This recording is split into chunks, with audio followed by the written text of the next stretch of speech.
Assalamu alaikum. Hello everyone. Welcome back to my another video. In this video, how to rotate a 3D object in Photoshop. First of all, go to the 3D extrusions and wait. Now see this.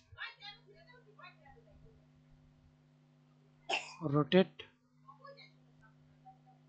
3D object. Click rotate.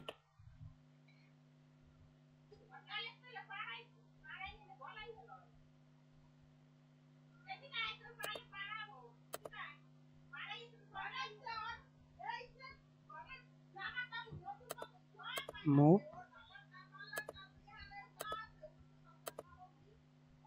camera. Thanks for watching video. Please subscribe to my channel, like, comment, share.